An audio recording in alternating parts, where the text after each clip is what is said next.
What is going on, everybody? John Middlekauff, 3 and Out podcast. Make sure you subscribe wherever you may listen. Spotify, Apple. If you're watching on YouTube, smash that like button, leave a comment, subscribe to the page, share with your friends, share with your enemies. Also live on AMP every single day. Download the AMP app. A lot going on in football we will dive into, as well as some breaking news from my guy Adam Schefty, on Roger Goodell. But before we dive into football, can I tell you about my friends at Gametime? I saw J.J. Watt took his wife and a bunch of her friends to Taylor Swift. Taylor Swift, big concert tour all over America. You want to go see her? You want to go see anyone else? Any concert? Here's what I need you to do.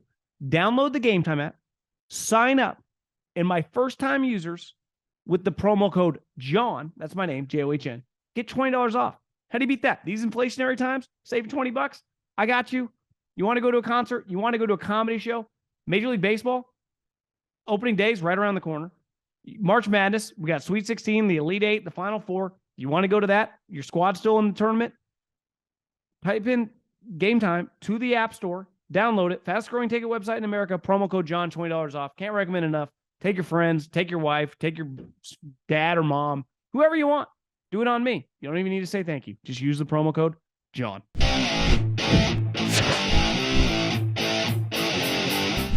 Okay, before we dive into some free agency stuff, I saw Adam Schefter just breaking news that I guess the owners' meeting's in a couple weeks here in Phoenix, Arizona. And Andy Reid will have on his Hawaiian shirt. And we always love the coaching picture and the GM picture. We got a lot of new faces every single year. And the news from Adam Schefter is that Roger Goodell will be giving a contract extension and will continue to be the NFL commissioner. And for a guy who I would say has been polarizing in media circles over the year, it can't be denied. I was thinking about it. I think in my 38 years of life, you might have to say he's the best sports commissioner. I was born in 1984. When David Stern took over, I think he would be the other guy that would be in the discussion. And Roger Goodell has had some things in his tenure that were pretty polarizing and that were mistakes. But his number one goal, and I think a lot of guys have written about this since the breaking news, was I'm going to generate more revenue for the league. And the league hasn't just generated more revenue. It's generated historic amounts of money for owners, for coaches, for players. Everyone associated with the NFL is bigger now than they were when the NFL took over.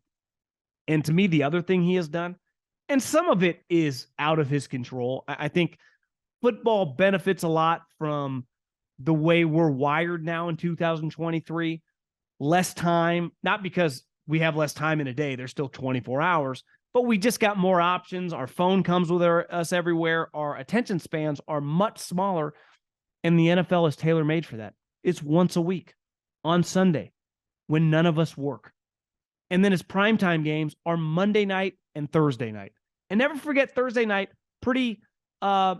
was a highly debated topic for a long time. Goodell didn't just push it, he led it forward. And it's now blown by all the Thursday night college football games and is bigger than any baseball or basketball game. But the number one thing Roger Goodell has done is just on his watch made football more popular. And the more popularity you have, the more money you make. And it's the biggest sport in America by a country mile. There's not even a close second. In reality, the second is college football. And the reason that's second is because of the NFL draft. Now, obviously, it's got built-in fan bases, but it is the NFL, the future NFL players have to play in college football for minimum 3 years. Think about the NBA. When I was a kid, college basketball was really big. Why? Because you could watch Allen Iverson, you could watch Shaq, you could watch all these future stars, Tim Duncan, play 4 years. Now they don't. And so college basketball, the tournament's really fun, but for the most part, we don't watch the regular season games. And the NBA, on Adam Silver's watch, a guy who's loved by the media, he's lost half the audience in an 8-year span. And everyone keeps telling me their next deal is going to be massive with, the media rights. How's that possible? The audience is not there. The reason Roger Goodell keeps getting dramatically more money in every television deal is their audience keeps growing in a time when television is completely splintered. It's the one thing we can agree upon. You put on an NFL game on Thursday night, on Sunday, or Monday night, we watch it. And we watch it as a country. And obviously the playoffs and clearly the Super Bowl speak for themselves. They're in a different stratosphere than every other event. So Roger Goodell, to me, the number one thing the NFL's got to figure out, and I think this has been reported by either Schefter or someone, maybe Florio wrote this, is one of the contingencies in this contract is to try to find a succession plan, because a succession plan is important. But the reality is, when they went from David Stern to Adam Silver, they thought it would go pretty well, and it hasn't. More than likely, whoever the next commissioner with the NFL, it's not going to be as good. And the reality is you can't go outside the framework of the institution. Like, you're not going to hire some CEO of another company to run. There's too many bodies buried in these leagues. That's why they always hire internally. But let's just say Roger Goodell, he's the commissioner to 2030 or 2032. The next this might be the peak of football, the Roger Goodell era, in terms of popularity, in terms of money, because more often than not, when you look at the history of other commissioners, it usually gets worse as time goes on, whoever takes over. So, listen, media hates them, the owners, the players, the coaches, us podcasters. Without the popularity of the NFL, there is no way I could make the living I'm making. So I'm biased. I directly benefit from the popularity of this sport. And there's just no way around it. Roger Goodell has played a big role in the machine that is the National Football League. Okay, some thoughts on free agency. One thing we've seen over the years in free agency, football is a lot different from basketball and baseball, right? You just saw in baseball, the best players in the sport were literally free agents. Anyone, well, not technically anyone, but the teams with the money could make bids on Aaron Judge, Trey Turner. It's just the way it works. Manny Machado, basketball, no different. James Harden, Kevin Durant, whoever becomes a free agent, like anyone can sign those guys. In football, those guys in their prime don't hit the open market. So free agency is a lot about band-aiding a position. And typically it's because you've missed on a draft pick. But band-aiding a position is not, a bad thing to do, right? Sometimes, listen, having a girlfriend that works in real estate, it's an eye-opening experience as a real estate agent to watch her deal with clients. It is a tough job. As someone who used to think, like, does real estate agent really deserve this cut? Now I go the opposite. Like, I don't know if she's getting enough deal with some of the stuff she has to deal with. And obviously, whenever you buy a home, different homes have different problems. And there's a lot bigger issue than if you need to completely change the foundation than if the HVAC unit needs to be replaced. If you need to replace the HVAC unit, it's pretty easy in a contract to deal with, like, yeah, give me a $7,000 credit, right? If half the roof needs to be replaced, hey, give me a $10,000 credit. And you can figure out, still move into the home, fix a problem for not that big of a headache. And that, to me, is kind of what free agency is. You're not knocking down the entire house. You're not reworking your roster, right? If anything, that's more for the draft, especially big picture. Free agency is about putting some Band-Aids on a cut. And the 49ers are a good example. They signed Javon Hargrave. The reason they had to do that is because they whiffed on Javon Kinlaw, and they paid a lot. But they paid a lot for something that they desperately need, an improved interior pass rush. And this guy's good at it. I look at the Chargers. The Vikings have serious salary cap issues. They have tried these last 2 years, and I commend the way they've gone about it, is to fix their run defense. Remember last year, they signed the defensive tackle from the Rams, forget his name, obviously trade for Khalil Mack. They attempted to improve their front because they were terrible against the run. Well, even last year, they weren't great against the run either. So what'd they do immediately? Sign Eric Kendricks, who throughout his career has been a tackling machine. So they are making efforts onto areas that they are struggling with. Because if the Chargers could ever just stop the run, I got news for you, they're going to be pretty good. Because offensively has not been their problem. Think about the Giants, right? You're not going to go into this free agency and somehow find Deebo Samuel, A.J. Brown, and, Travis Kelce. But you can make a move. And a player that's available, who a couple years ago was viewed as the third best tight end in the league, Darren Waller, you got for a third-round pick. Now, when you pull up Darren Waller's sports reference page, you're like, God, he hasn't been good in a couple years, mainly because he hasn't played. And when he has played, it's been very hit or miss. But when I only have to give up a third-round pick for a guy that's under contract, like that move. They need to improve at the tight end, the wide receiver position in terms of explosive plays, and trading for Darren Waller, to me, is a risk worth taking. The Lions. The Lions are going to be a team. It's going to be very, very interesting because, listen, they've had a good free agency. They got several high draft picks.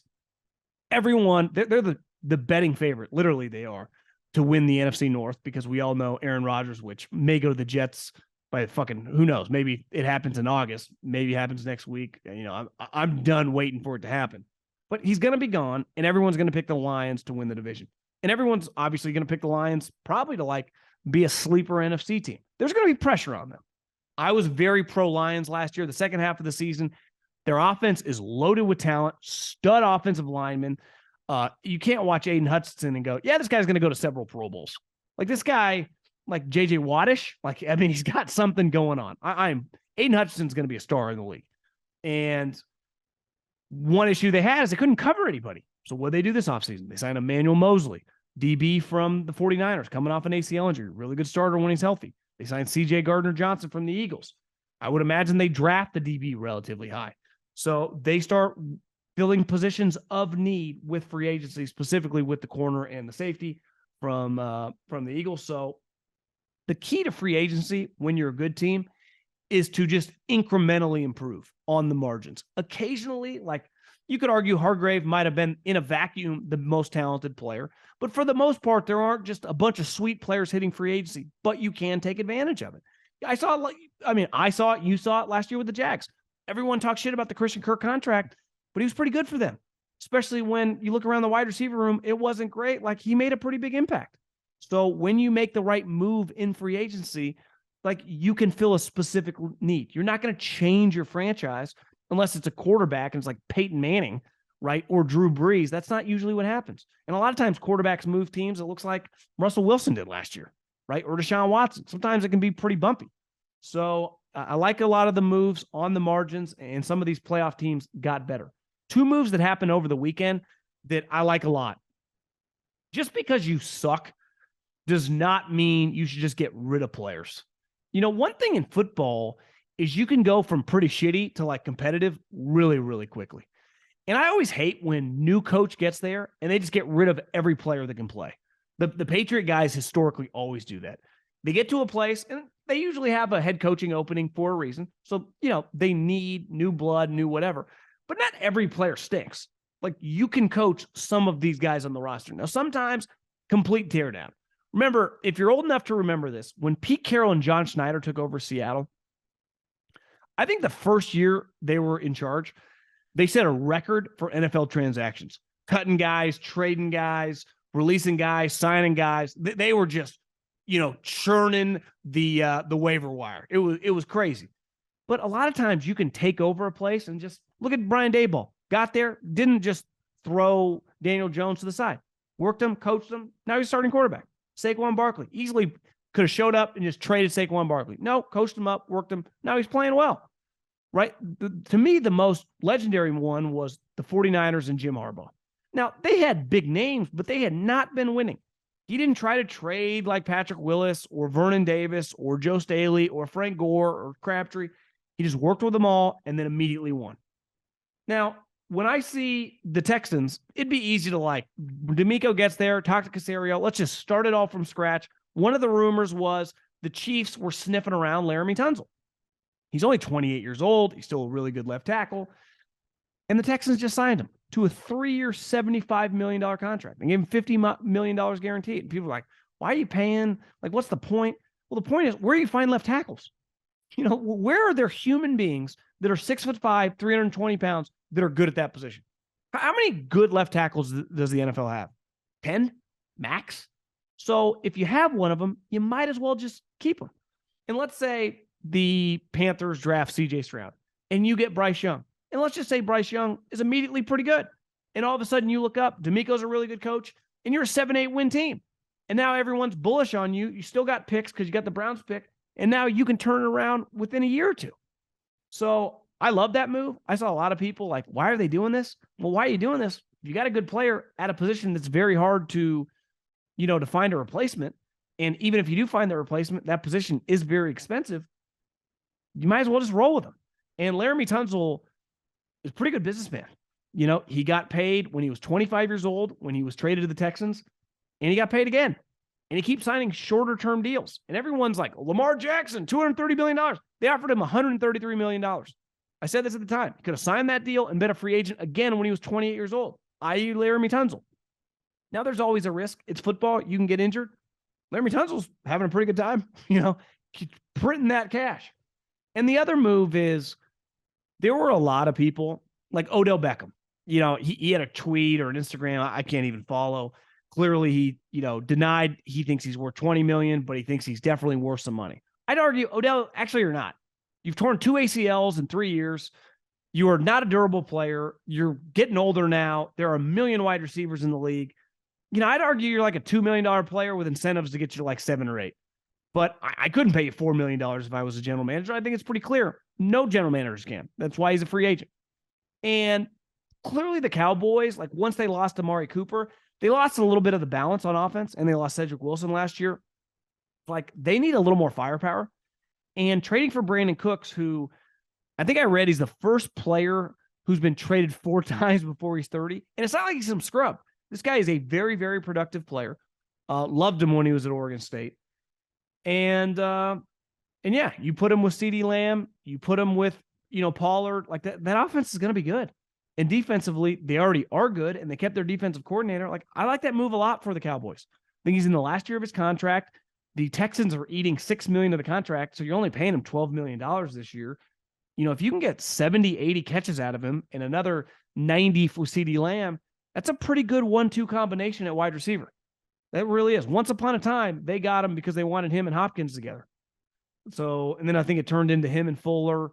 I really like this kind of combination with maybe Cooks and Hopkins. Now thinking back on it, never played together. Got my Texans timeline a little mixed up. Sorry, I don't have my Texans, years exactly in order in the top of my head. But, I think Brandin Cooks is better than most people think. Not all gambles are equal. Like, I'm all for if you're a player and you're not getting the contract you want and you're an elite guy signing the franchise tag, because I think for the most part, you're always going to end up getting paid. And most good players that play a year on the franchise tag end up getting huge contracts. But sometimes, a guy, that was kind of gross, but I had a little snot in my nose. Sometimes a guy like Dalton Schultz, who thinks he's a little better than he is, signs the franchise tag because he's almost pissed off. Like, why isn't anyone giving me like $30-40 million guaranteed?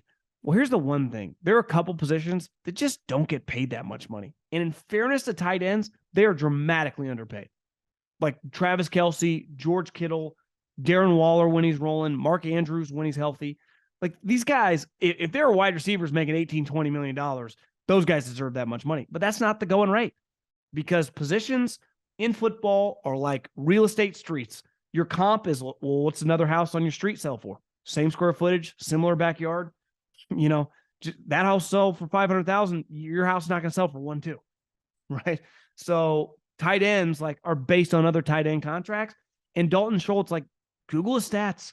It's not like he's giving you 90 catches and 10 touchdowns a year. And last year he didn't even have 600 yards receiving.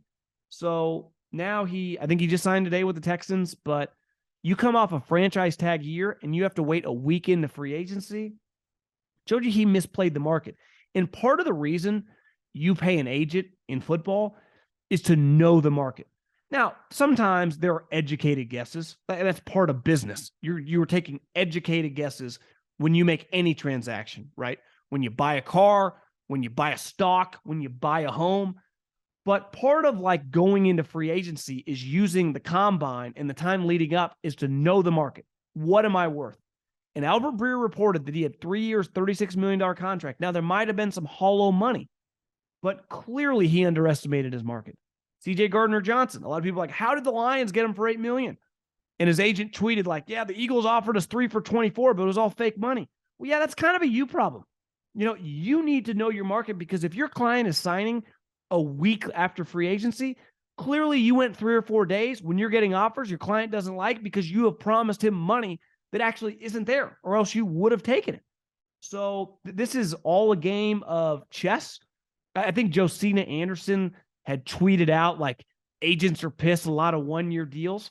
Well, yeah, if I give a 1-year deal to a client, like free agency, the reason McGlinchey got $50 million is because there were other teams willing to give him probably 45, right? If I give you a 1-year deal, you're only signing that 1-year deal is because you don't have any other options.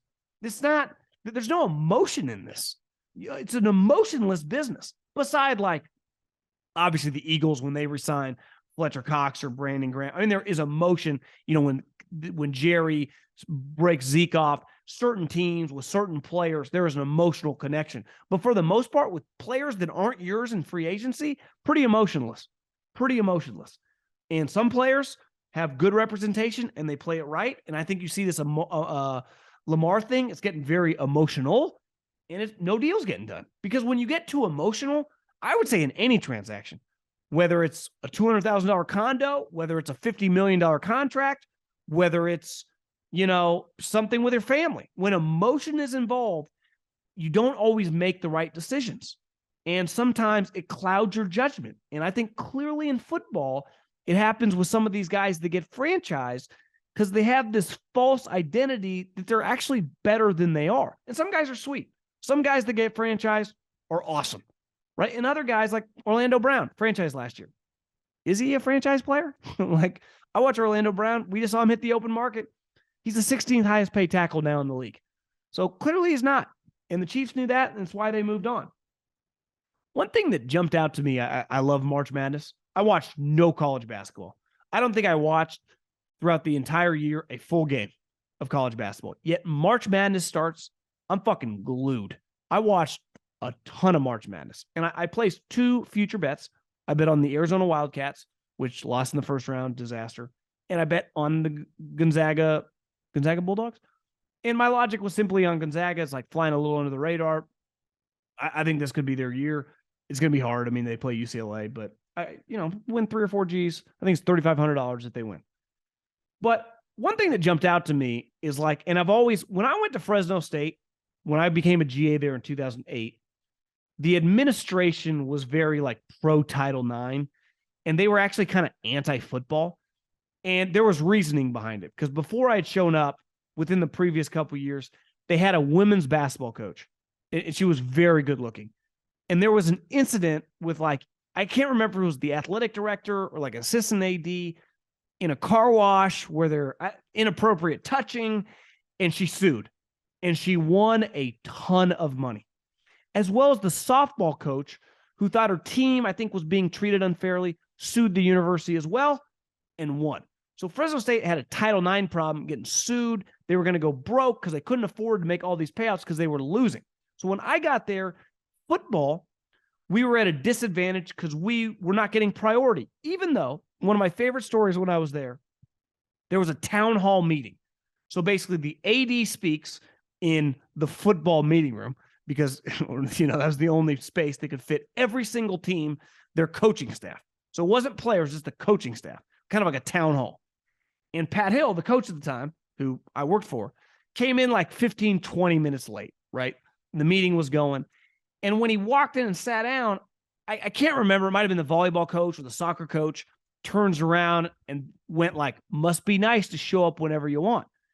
And Coach Hill, kind of tongue-in-cheek, but also kind of serious, was like, yeah, I was out fundraising to pay for your salaries. And I was like, damn. He was right, though. Football team at Fresno State, which is clearly much lower than all the Power 5 programs financially, but still paid for everything. And the one thing in the SEC, I saw a stat like some of these teams that have made these runs in the NCAA tournament, their potential enrollment, like people that enrolled, or the admissions, not enrollment, but the admissions had like tripled, had quadrupled. I'm talking like Butler, Florida Gulf Coast, all the teams, I can't even think of them off the top of my head, that had made these runs. And the higher your admissions go, the more options you have to pick from the cream of the crop. I say it all the time. The amount of people I know, I'm from the Sacramento area in Northern California, friends and family who are, I would say late 40s, early 50s, that have kids that are coming on college level ages that are applying to the SEC. I mean, I think within a couple years, I'll know 10 kids from the Davis, Sacramento area that are going to school at Ole Miss, Alabama, Georgia, Florida, and Tennessee. And I think I said this on a previous podcast. I didn't know a soul who would ever go there. And I think a big reason that is the popularity of the conference, starting with football. It is a very, very popular conference. And ultimately, the SEC has gone all in on football. And because of that, led by Nick Saban, but you can say, no, well, it's all Nick Saban. Well, kind of. Like last time I checked, LSU won a national championship. Georgia's won back-to-back national championships. Florida's won some national championships. I mean, they got other programs competing for national and winning national championships. And it's paying absolute premiums to the conference. And look at the basketball conference in the SEC. They are the highest paid coaches right now in basketball. I Googled the other day the top 25 in college baseball. I think 6 or 7 of the top 10 teams are all from the SEC. I was listening to a podcast within the last 6 months. It was this guy that just made it to the PGA Tour. He played at Oklahoma. And he was talking about college golf, and he says, whenever we play the SEC teams, they're all flying private. And this was always my issue at Fresno State. It's like, God, we are spending so much time talking about fucking softball. They lose money. Why don't we double down on football, and softball will end up making more money? But we had this loser AD that didn't think like that, and thank God he's long gone now. But the SEC has never thought like that. They've always been about football. Who did they just add? Texas and Oklahoma. Why? For football reasons. What did the Big Ten do? They added UCLA and USC, mainly for football, with USC and UCLA for basketball, which is one of the obviously cash cows in basketball. But it shows you the importance of the sport. College athletics is not like any other business. Like when I worked for the Eagles, the only business was the football team. Everything revolved around the football team. We didn't have to subsidize other things. Like the NBA, I don't know why the media would never say this, subsidizes the WNBA. There was this polarizing would be strong. There was these people arguing on Twitter within the last month how every WNBA team should fly private. Should they? Do they make enough money? How is that justified? The reason CEOs of Wells Fargo and Amazon fly private is because their companies turn a huge profit. The reason NBA teams or NFL teams or professional baseball teams fly charter flights is because they can pay for it. If you can't pay for it, you shouldn't fly it. And I think football has the mindset in college athletics, the major conferences, and it feels like we're headed toward the SEC, toward the Big Ten, go all in football, everyone else benefits. Because ultimately, football, and depending on the school, some college basketball, subsidize every other program. And I think the SEC just figured it out early on. Obviously, they benefited from a historical John Wooden-like figure at Alabama in Nick Saban. But God, it really jumped out to me this weekend of they just care about sports more, and specifically football, and everyone else has benefited. One move, I loved Ryan Poles getting DJ Moore in that trade. I really did. And he talked to Peter King today, and he said, he thought about if he could potentially go from 1 to 2 and then 2 to 9. And it was going to take a little more time to potentially pull off that deal. And there was no guarantee that deal could come. And, pigs get fed, hogs get slaughtered. He took the deal when he had the opportunity with the Panthers. And to me, getting DJ Moore was just a steal in that deal. I think the one thing the Panthers underestimated a little more, I would have said DJ Moore's not on the table.